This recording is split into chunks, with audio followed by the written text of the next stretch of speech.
Et je donne la parole à Daniel Simonet, qui porte les vœux 166 à 171. Eh oui.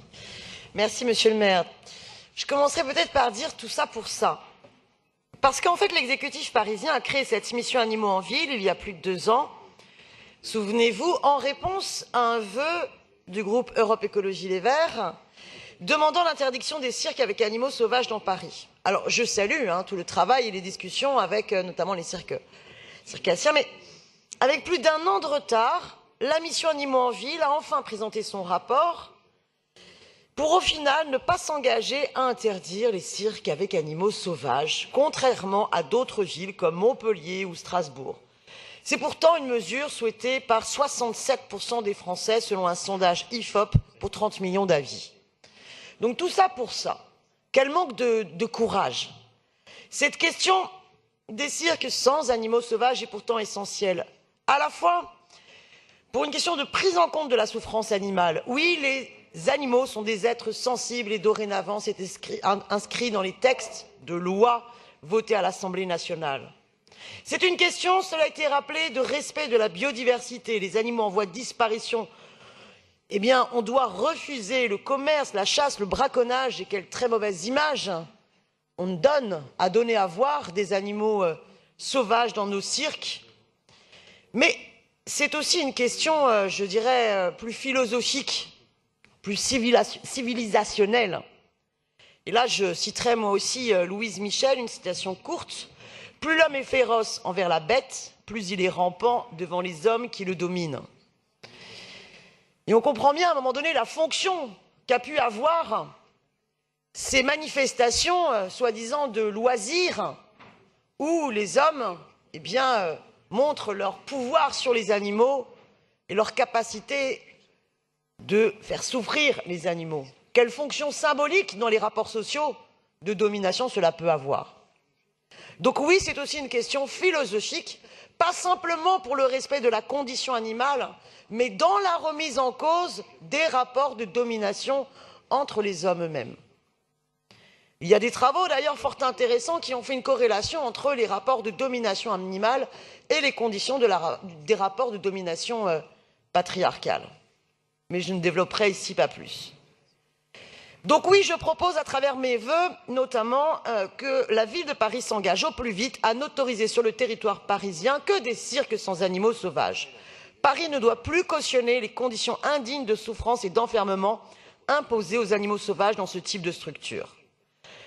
Alors, sur le reste du rapport Animaux en Ville, j'ai entendu beaucoup de collègues saluer, féliciter la richesse des propositions. Moi, je suis beaucoup plus critique. Voilà, je trouve qu'il manque énormément de choses et pour pallier à cela, je souhaiterais qu'on crée un poste d'adjoint à la condition animale, comme c'est le cas dans nombre de grandes villes françaises, à Toulouse, Marseille, Lille, et villes européennes comme à Berlin et Hambourg.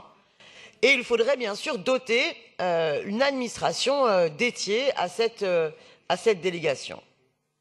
Pour améliorer concrètement la condition des animaux à Paris, je propose aussi d'autres vœux. Qu'un parc parisien soit de manière expérimentale aménagé pour l'accueil des animaux liminaires. Lapins, moineaux, pigeons, ramiers, écureuils, hérissons. C'est important de penser à un parc expérimental ainsi, parce que vous savez que dans nos parcs, même si on a des animaux liminaires qui y sont, tout est pensé avec la centralité de l'homme et de sa capacité, de l'homme et de la femme et de sa capacité à se promener.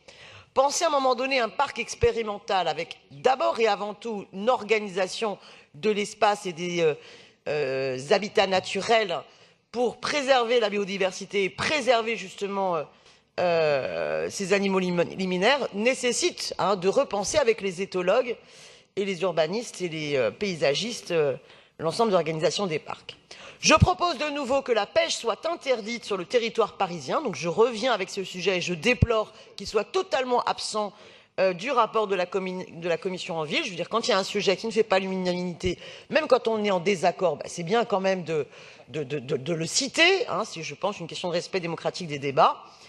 Vous savez que la pêche, qu'il est interdit de manger les poissons de la Seine et de l'Ourcq pour des raisons de santé publique. C'est donc aussi interdit de les vendre. Or, il y a aussi des ventes sauvages qui continuent d'avoir lieu à Paris.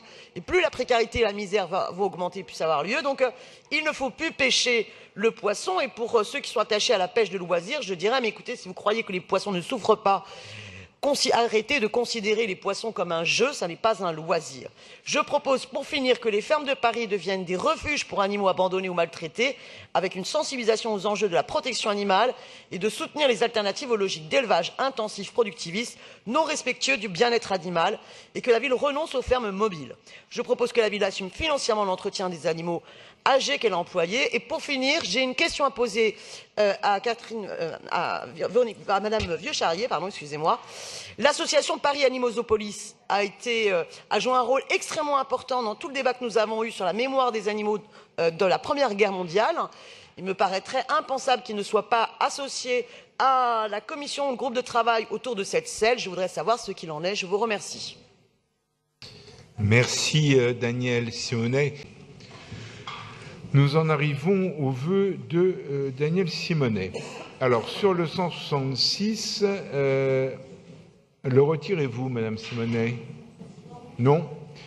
L'avis de l'exécutif est défavorable. Qui est pour? Qui est contre? Qui s'abstient? Il n'est pas adopté. Je mets aux voix le vœu numéro 167 avec un avis défavorable de l'exécutif. Qui est pour?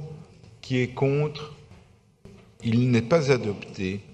Je mets aux voix le vœu numéro 168 avec un avis défavorable de l'exécutif. Qui est pour? Qui est contre? Qui s'abstient? Il n'est pas adopté. Je mets aux voix le vœu 169. Vous le maintenez toujours, Madame Simonet? Oui. Avis défavorable de l'exécutif. Qui est pour? Qui est contre? Qui s'abstient? Il n'est pas adopté. Je mets aux voix le vœu numéro 170 avec un avis défavorable de l'exécutif. Qui est pour? Qui est contre? Il n'est pas adopté. Je mets aux voix le vœu numéro 171 de Daniel Simonet avec un avis défavorable de l'exécutif. Qui est pour? Qui est contre? Qui s'abstient? Il n'est pas adopté.